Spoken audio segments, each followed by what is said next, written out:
Hello, this is the first of my series of videos about magnetism for AP Physics C. I have everything pre-written, but I'm going to be doing a lot of pointing as I go through these slides. And first, I just need to define magnetic field. The symbol that we use for magnetic field at least at the intro level is a B. It's a vector field, just like electric field is, so it has a... I'm going to draw a little vector arrow over it most of the time. The SI unit for this quantity is called the Tesla, and the symbol for a Tesla is a capital T. And there are a lot of things that magnetic fields and electric fields have in common, and there are also important differences between them. But one of the things that they have in common is that you can draw them either as a bunch of individual field vectors at different points in space, or as field lines, which represent like the overall trend, or sometimes we use the word envelope, that represents all of the individual vectors. So I have drawn, very loosely sketched, a bar magnet in both of those representations. With magnetic field, you're almost always going to be seeing the field line version rather than field vectors. With electric fields, we saw the vectors sometimes, but with magnetic fields, people stick with the lines usually. But it's important to keep in mind that the lines are just a shorthand for representing the vector field itself, which assigns unique vectors to every point in space. So on the left is that like vector array. I can't draw infinitely many vectors, but I've drawn a bunch of them. They show you the direction and magnitude of the field at a given point in space, and then the field line version is more like a summary. It's easier to look at, easier to sketch. Some similarities between magnetic and electric fields is that when you're looking at the field lines, the closer those lines are to each other, the stronger the field is at that point in space. The lines are never going to cross each other. It is okay for magnetic field and electric field to cross, so I could have B going this way and E going this way and have an intersection. But you will never see lines of a single field type cross over each other. And also, you're never going to see a corner or a cusp or anything like that. They always are smooth. Some of the important differences between electric and magnetic fields is that if we think about what an electric dipole looks like, it was always something like this, where you have the plus charge and the minus charge. Lines come out of the pluses and wrap around to where the minuses are. But with a magnetic field, this is just a smaller version of what I drew further up. But in a magnetic field, the lines don't start or end on things. So even if you're thinking about something like a bar magnet, where we even label north and south on it, the north on the bar magnet is not like a source of field lines, the way a positive charge is a source of field lines. The north and the south on the bar magnet more represent the, like, how do I even put it? They represent how the field lines are converging or diverging in that area, kind of. And they're sort of specific. The north and south poles are specific to dipole configurations. And most of the magnetic fields that we look at are not going to have this shape in the first place. You're going to be seeing mostly uniform magnetic fields. But anyway, that's an important difference. Electric field lines frequently, but not always, have endpoints. They terminate or originate on charged particles, but the magnetic field lines never have endpoints. It's either going to be an infinitely long line that just comes from very far away and goes very far away, or it's going to be some kind of a closed loop. And so even with a bar magnet, as you can see in the sketches, the lines pass the entire way through the magnet. And one difference between an electric dipole and a magnetic dipole is that the direction of the lines, if you look at the space on my electric dipole, if you look at the space immediately between the plus and the minus particles, the field lines are going down in that region. And if you look in the space on the outside, the field lines are going down there as well. But with a magnetic dipole, on the outside of the bar magnet, the lines are going down, but on the interior, the lines are all going up because they have to form these closed loops. So that's another difference, geometrically speaking, about the two types of field. Okay, moving on. When you are dealing specifically with magnetic fields that come from some sort of a physical object, like a bar magnet or an electromagnet or something like that, the field lines, as I was saying on the previous slide, they go from north to south, assuming you're talking about the outside of the magnet. If you're talking about the inside, again, they go from the south to the north. But in the outside world, where the magnet is going to be affecting other objects, the direction of the lines is from north to south. So that is similar to electric fields going from plus to minus, but I want to emphasize what I've written here with the giant but. On the interior of the magnet, it's different, and north does not mean positive. They are not the same thing. You can make some comparisons, analogies between them, but you shouldn't call the poles of a magnet plus and minus, for example, because there's no meaning to that.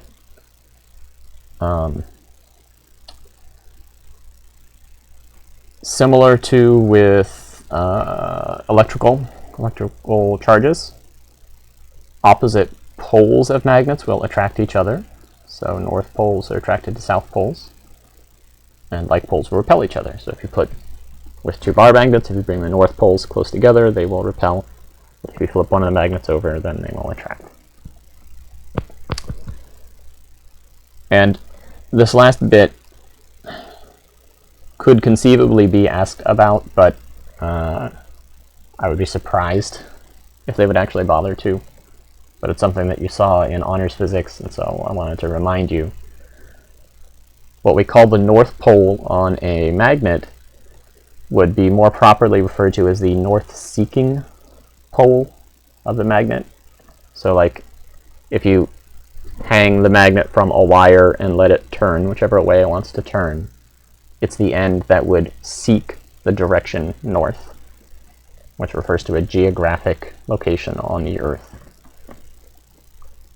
So we write a little n on it to indicate that it is the north-seeking pole.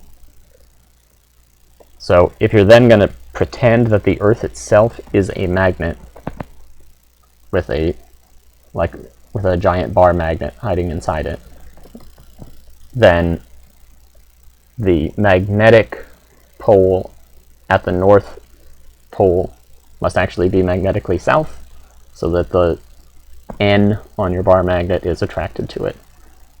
So if I were going to put magnetic N and S on the Earth, they would have to be opposite of the geographic letters. Again, that's unlikely to actually come up, but in principle they could ask you something about that. So I wanted to throw it out there. But most of what you're going to see on the AP Physics C test about magnetic stuff is going to involve particles interacting with magnetic fields. And so the primary relationship there is this very first equation, F equals QV cross B. If you're only interested in the magnitude of the force, like with other cross products, you can do this thing with the sine. So QVB sine theta, where theta is the angle between the two input vectors. So theta is the angle between V and B. You can also do a vector calculation, which I have written after the main equation. That involves calculating a determinant of a matrix that you construct out of the two vectors and some unit vectors, I, j, k. I is the x unit vector, j is the y unit vector, and k is the z unit vector. So if you want, if you need to calculate every component of the force vector, then taking this determinant would be the way to do that. That is an approach that I don't think I have ever seen the College Board ask for. But you'll see it in some of the problem sets for me occasionally. As far as the College Board goes, you'll be fine with the magnitude and using a right-hand rule to determine the direction. They're not going to have you dealing with vectors that have just like arbitrary components where the direction would be hard to figure out with a right-hand rule. So the magnitude version is probably sufficient. Okay, so because this is a cross product, I have a couple of notes about that here. Only the components of the input vectors which are perpendicular to each other are important. That's the function of the sine theta in the magnitude version of the equation. It finds the component of one vector which is perpendicular to the other vector. So I've made a little illustration of that below. I have b going to the right, and I have v at some diagonal. So the sine theta, you can think of that as taking this component of v. V sine theta would be that component. That's the component of v which is perpendicular to b. Or you can think of the sine theta as taking this component of b, which is perpendicular to the velocity. Sometimes it is easier to think about one of those components than the other. Doesn't matter which one you think about. But it's got to be the component of a vector that's perpendicular to the other vector. The other thing that you need to remember, since this is a cross product, is that the result, the force, is going to be perpendicular to both of the original vectors. So this is an intrinsically three-dimensional phenomenon.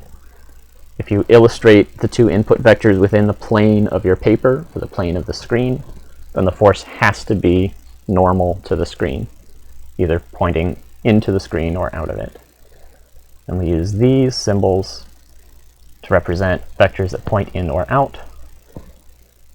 And again, you can think of those as being, if you literally had an arrow, if I shoot an arrow directly at the camera, you're just going to see the point on the arrowhead.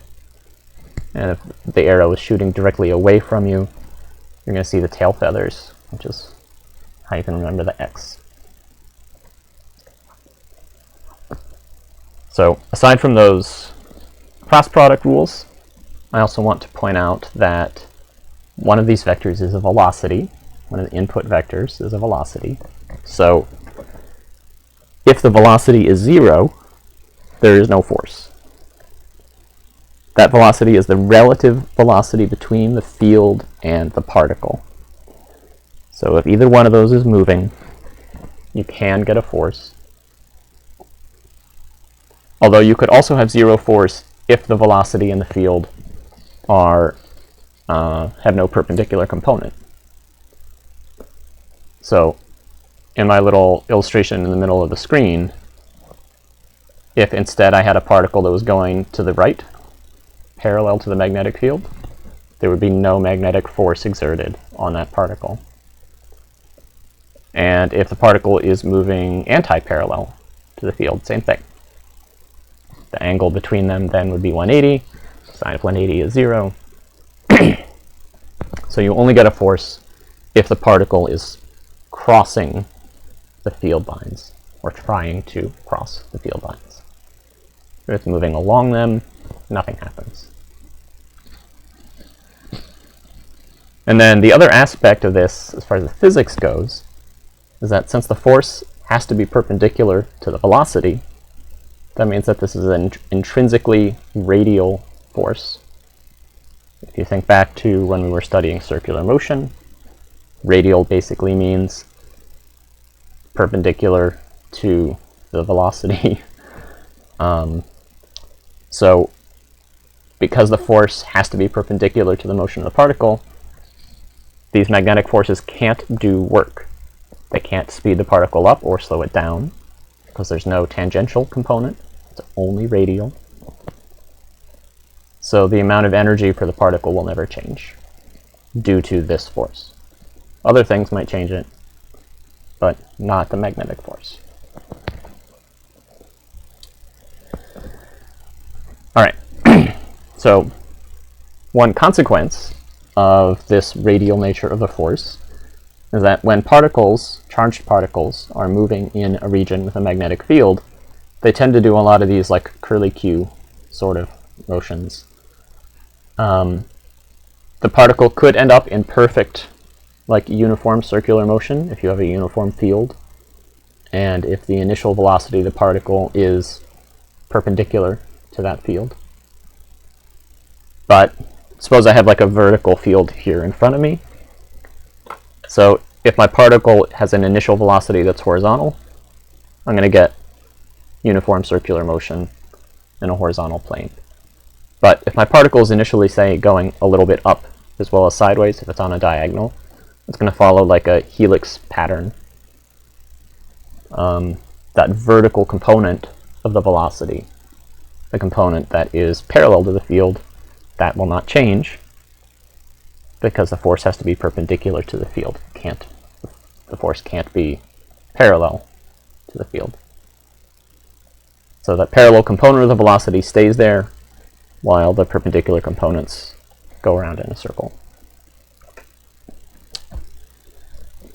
Now, down at the bottom, I have a derivation of an extremely useful result. You will definitely have to deal with this at some point on the exam.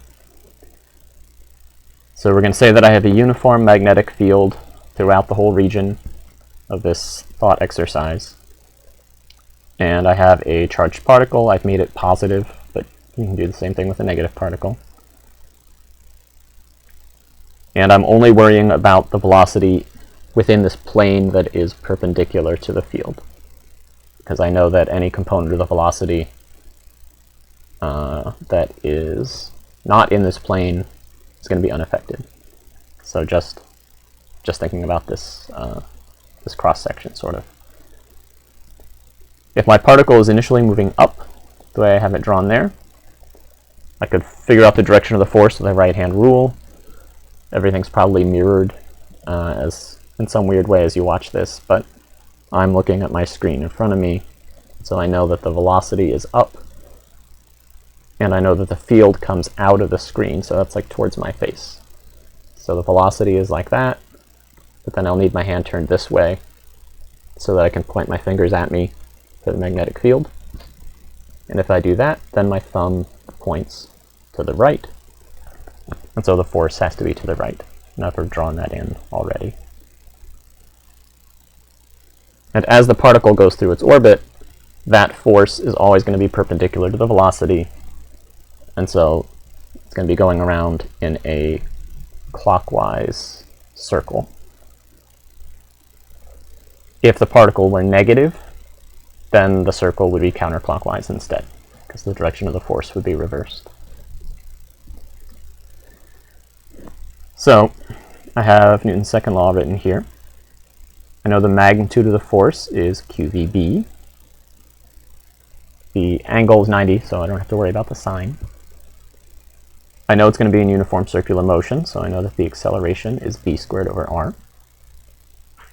And then I've just rearranged that to solve for r, the radius of this motion. That quantity is called the gyro radius. You will occasionally see it referred to it by other names, such as Larmor radius or cyclotron radius.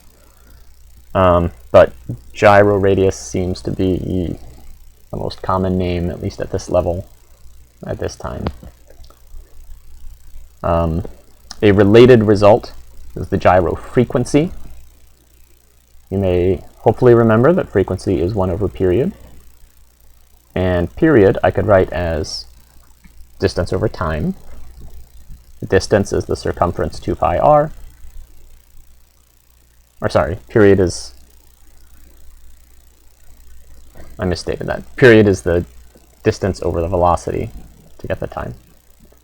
But again, the distance is 2 pi r, circumference, and the velocity is v. And so if you plug in the r expression into that r there, the v's cancel out and you get this other expression instead. And again, that's called the gyro frequency instead of the gyro radius. But both of those expressions are pretty easy to get. They are not on the formula sheet, but there's a pretty high chance that you'll need one or both of them at some point on the exam. So this is an important derivation to be familiar with. It's very easy to do, though. So if you need to know the radius or the frequency of these circular motions, just think, I need to do forces and acceleration. I know the acceleration has to be v squared over r, and the force is the magnetic force, so it's going to be qvb. That's all you have to think, and then you'll be able to get the results for yourself.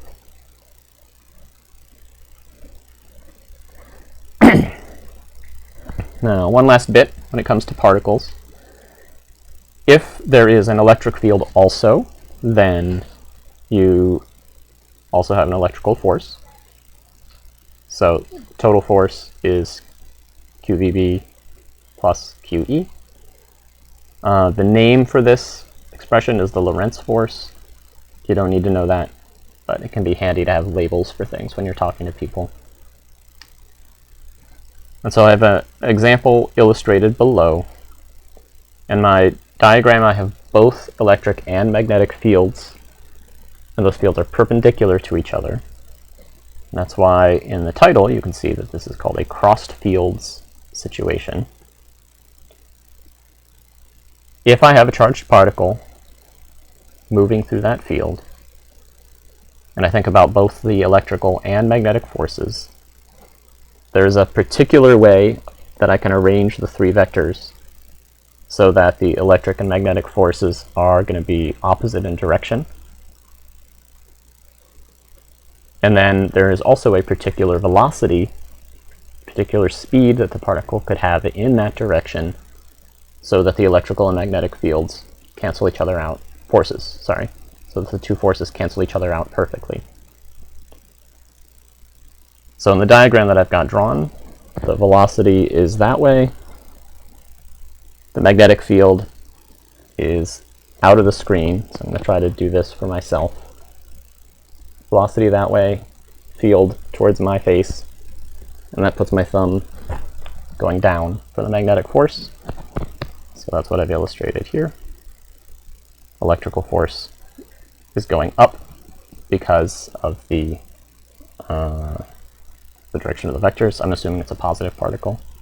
If it's a negative particle, both of the forces flip.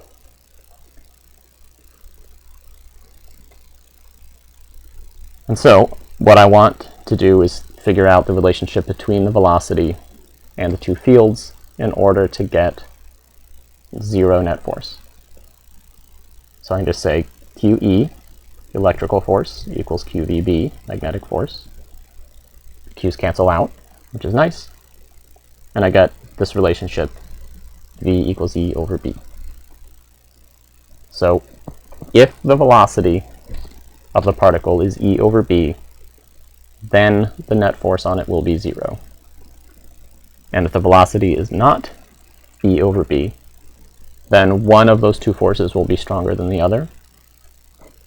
And that means that particles that don't have this speed are going to get deflected one way or the other by the forces.